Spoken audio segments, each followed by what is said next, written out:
और विपक्ष के नेता राहुल गांधी ने तथ्यों के साथ चुनाव प्रक्रिया को लेकर अगर बात पब्लिक डोमेन में रखी है तो कम से कम इतना तो जरूर बनता है कि इलेक्शन कमीशन जो बात वो कह रहे हैं उसको इन्वेस्टिगेट करे और उस पर जनता के सामने अपना पक्ष रखे। बात राहुल गांधी व्यक्ति की नहीं है, वो विपक्ष के नेता हैं और लोकतंत्र में वोटर और वोटर लिस्ट वोटिंग की जो पूरी प्रक्रिया है अगर वो पूरी तरीके से पारदर्शी और विश्वसनीय नहीं होगी तब तो लोकतंत्र कहाँ बचेगा। तो अगर उस पर विपक्ष के नेता ने कोई बात कही है, और मैं ये बात बहुत पहले से कह रहा हूँ, जब राहुल गांधी ने महाराष्ट्र चुनाव के बाद एक आर्टिकल के जरिए इन बातों को रखा है तब से मैं कह रहा हूँ कि आप राहुल गांधी के समर्थक हों या विरोधी, लेकिन अगर राहुल गांधी ने चुनाव प्रक्रिया को लेकर वोटर लिस्ट को लेकर जो बातें रखी हैं पब्लिक डोमेन में, इलेक्शन कमीशन को उस पर जवाब देना चाहिए। इलेक्शन कमीशन को मेरी अपनी अपेक्षा ये थी कि इलेक्शन कमीशन ये कहेगा कि ये मुद्दे इन्होंने उठाए हैं, इसकी हम लोग जांच करेंगे और उस पर जवाब देंगे, बजाय इसके कि आप उसको जांच करें, उस पर अपना पक्ष रखें।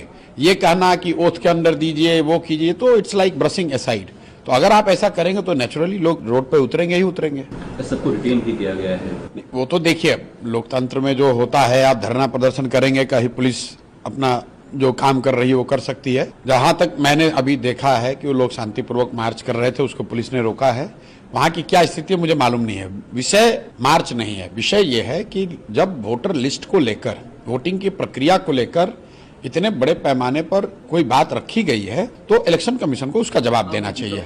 नहीं, ऑप्शन तो लोकतंत्र में ऑप्शन कभी बंद नहीं होते हैं। विपक्ष या जो लोग भी समझते हैं कि गलती हो रही है वो आवाज उठाते रहेंगे। अंततः तो जनता मालिक है, जनता भी देख रही है और लंबे समय तक इलेक्शन कमीशन इस बात से अपना मुंह नहीं छिपा सकता है। उसको जवाब तो देना ही पड़ेगा, आज दीजिए या 2 महीने के बाद दीजिए, जवाब तो देना ही पड़ेगा। संभव है कि राहुल गांधी ने जो बातें कही हैं उसमें कुछ कमी रह गई हो या उसमें सच्चाई न हो, लेकिन जवाब तो हर हालत में इलेक्शन कमीशन को देना पड़ेगा। जो राहुल गांधी ने बात उस दिन प्रेस कॉन्फ्रेंस में उठाई है वो वोटर एडिशन को लेकर है।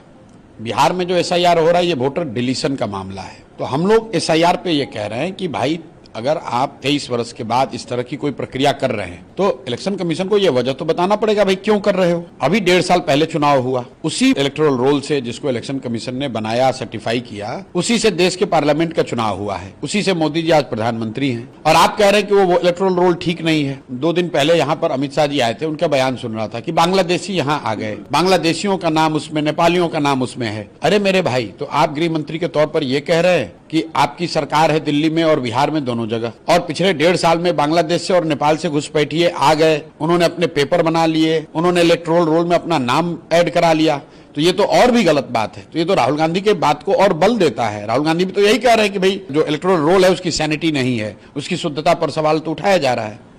2 एपिक नंबर निकल रहे हैं, चाहे वो तेजस्वी यादव हो। देखिए ये 2 एपिक नंबर जो है इसको बहुत ज्यादा जो मुद्दा बनाया जा रहा है, ये सामान्यतः प्रक्रिया क्या है कि आप एक जगह आपने रजिस्टर किया, आप दूसरे जगह गए वहां भी बना लिया, कई बार अलग एपिक नंबर जारी हो जाता है। इसमें जो पूरा जो इलेक्टोरल रोल बनाने, रिवाइज करने, अपडेट करने का प्रोसेस है उसमें सुधार की जरूरत है। और उस नजरिए से भी जो राहुल गांधी ने कहा, सुधार अगर करना है तो इलेक्शन कमीशन को इलेक्टोरल रोल, वोट होता है तो पोलिंग बूथ पर जो फॉर्म 19 क्लोज होता है वो, और फॉर्म 20, इन तीनों को मशीन रीडेबल फॉर्म में ऑनलाइन कर दीजिए, ये आधी समस्या अपने आप खत्म हो जाएगी। Let's be transparent.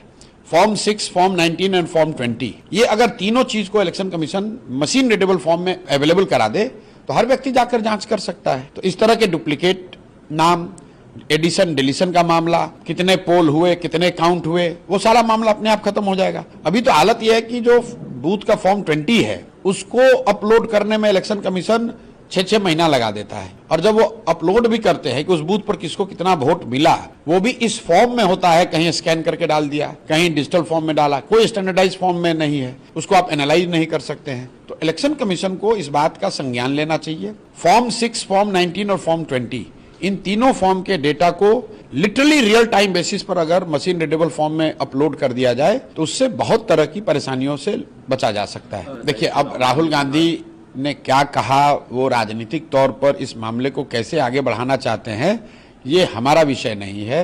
ये कांग्रेस का मामला है, कांग्रेस जाने। जहां तक जो बातें उन्होंने दिल्ली में कही उसका बिहार से कोई लेना देना नहीं है। वोटर एडिशन का मामला, बिहार का मामला उन्होंने नहीं पेश किया है। बिहार में जो SIR है वो वोटर डिलीशन का मामला है। दोनों को मिक्स मत कीजिए, दोनों अलग अलग मामला है। वो कह रहे हैं कि दोनों में ही गड़बड़ियां हो रही हैं। संभव है, लेकिन उन्होंने जो प्रेस कॉन्फ्रेंस में जो बात कही, जिस कर्नाटक के कंस्टिट्यूंसी की बात कही, वो वोटर एडिशन का मामला है। उसके 5 अलग अलग पहलू उन्होंने बताए। उस पर इलेक्शन कमीशन को जवाब देना चाहिए। बिहार में जो SIR हो रहा है ये अलग मसला है। इस पर इलेक्शन कमीशन को बताना चाहिए भाई आप 65 लाख नाम क्यों काट रहे हैं, और जिनका काट रहे हैं उसका क्या आधार है, उनको अपील करने की क्या आपने अपॉर्चुनिटी दी है। ये दोनों अलग मामले हैं। दोनों इलेक्टोरल रोल से जुड़ा हुआ है, दोनों वोटिंग की प्रक्रिया से जुड़ा है, लेकिन मामले दोनों अलग अलग